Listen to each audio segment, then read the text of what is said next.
guys, I did it. I finally got tired of being the tallest car at the car shows, so I have lowered the Mustang. In my mind, you know, I did it the right way. I mean, if there is a right way to do it. I went with the Ford Performance K-springs, which are rated at 1.5 inch drop all the way around, and I paired them with Koni orange shocks and struts. So did it all at one time, and then I also replaced the Panhard Bar with the BMR adjustable Panhard Bar to center the axle. Ended up, you know, shortening it by about 1/2 inch, so it definitely was worth it to make sure everything's lined up. They even got it, you know, aligned with the front wheels, so everything's all squared away there. And the car has been handling excellent. The ride quality is really not even diminished at all, which is what I was most nervous about. But these are a progressive rate spring, which I think that probably helps, because, you know, the initial impact is a little bit softer, and then you get kind of a firmer spring rate as you get more travel. So for a street car, I think that's kind of ideal, because, you know, you're going to get a lot of little bumps on the road, and you don't want to be feeling them constantly. So, you know, these springs really fit the bill for what a street car needs to be, at least for me. And then, you know, lowering springs on stock shocks and struts is possible, but not really recommended, and I don't think those parts will last very long if you do it that way. So I was definitely happy to do that too, and I think that's part of why it feels much better now.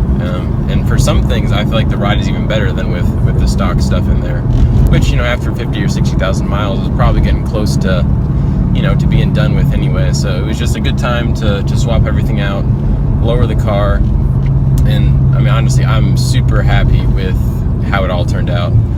Really a pretty simple install, really straightforward, nothing too complicated, and, you know, got it done. And I'll, you know, maybe show some pictures with, you know, some before and after shots of the car, so you guys can see a comparison.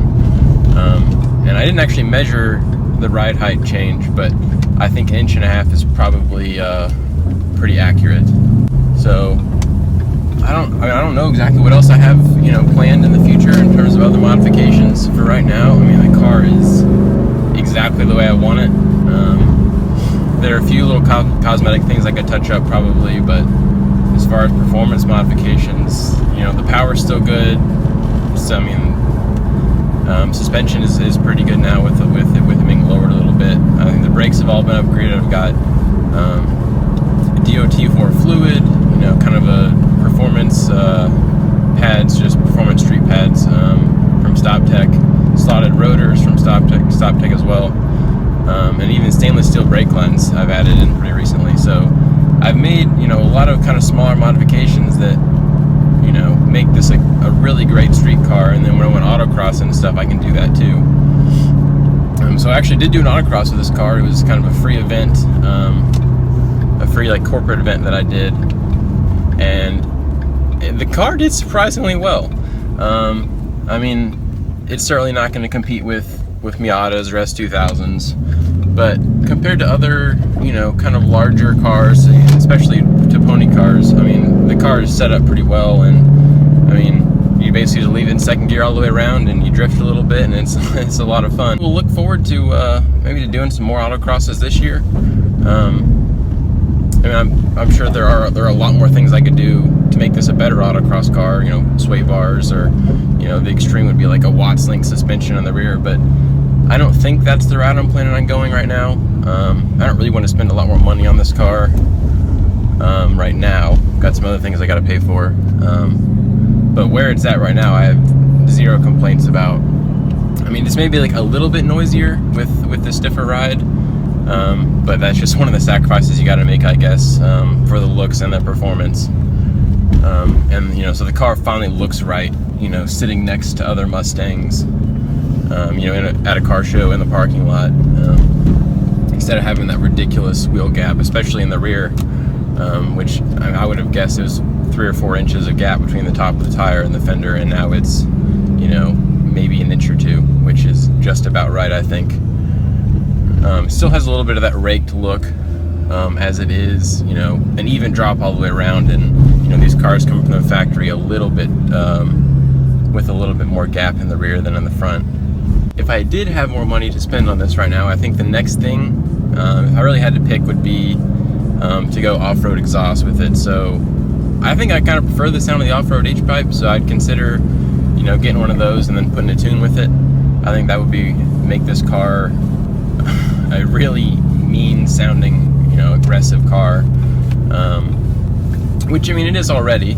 You know, people still notice it when you're driving by, but it's certainly not the loudest thing on the street, and definitely not the thing that even anywhere close to the loudest thing at a car show, which is fine with me. Like, I don't need to necessarily stand out that much. I mean, it's comfortable for daily driving, and I've been in a lot of my friends' cars. One other Mustang, even, it's, you know, a New Edge 1999 Mustang that is catless, you know, basically a straight piped exhaust, and cruising down the highway at 70 miles an hour is almost unbearable, to be perfectly honest.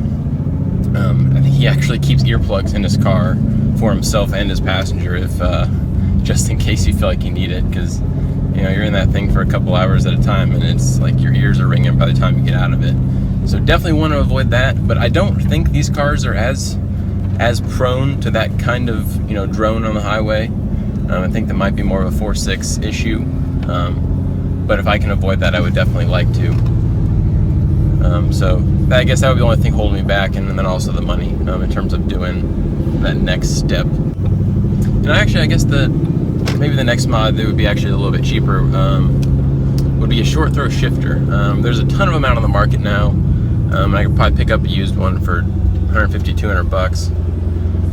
So that wouldn't be a bad deal if I could find one of those. The stock shifter isn't terrible. I mean, especially for street driving, you're not going to notice a difference. But even for autocross, like, you shift one time, so like shifting speed doesn't really matter that much. But it could still be fun, and a nice, you know, adjustment to make to the car, just to make it kind of feel new again. Which is, you know, how I've been trying to space out these mods. Is I don't want to do everything at once, because then I can't really tell what made the biggest difference. And then two, you know, you go too long between modifications and you get bored. So I've been trying to kind of space them out and make sure the car, you know, maintains that appeal to me, and that it always kind of feels different. Which is, you know, probably a pretty common, you know, idea, but some people out there like to spend $4,000 or $5,000 at one time, and I'm just chipping away, you know, $300 or $400 at a time, gradually changing the car, which, you know, the end result may be the same, but for me, that's just the way I prefer to go. So yeah, I'll show you guys some pictures and some videos of the car, and you guys know what you think. What you thought you saw in me, and I jumped the gun, so sure you'd split and run. Ready for the worst before the panic hits.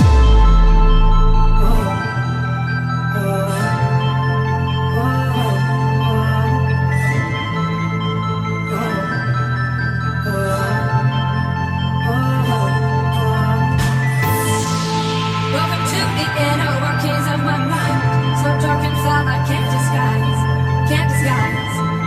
Nights like this, I become afraid of the darkness in my mind. Welcome to the inner workings of my mind.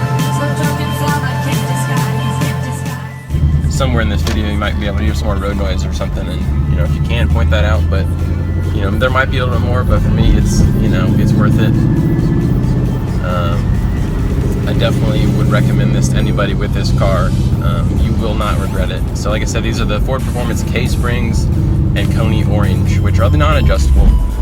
If you want to spend a little extra, get the adjustable. I mean, I've heard that, you know, that might be a better bang for the buck, just because it gives you a lot more flexibility in how stiff the car feels, and how it performs. So especially if you're wanting to autocross or, you know, take it to the track, that would be the way to go. If you got the cash to spare. Alright guys, well, that's it for today. Hope you guys enjoyed this little video update, and stay tuned for more. You know, I'm sure I'll take this car out and do some stuff, and try to film as much as I can, as we're trying to get this channel off the ground a little bit. So let me know what you guys want to see. If there's something you want me to highlight about the car, let me know, and look forward to seeing you guys again. See ya.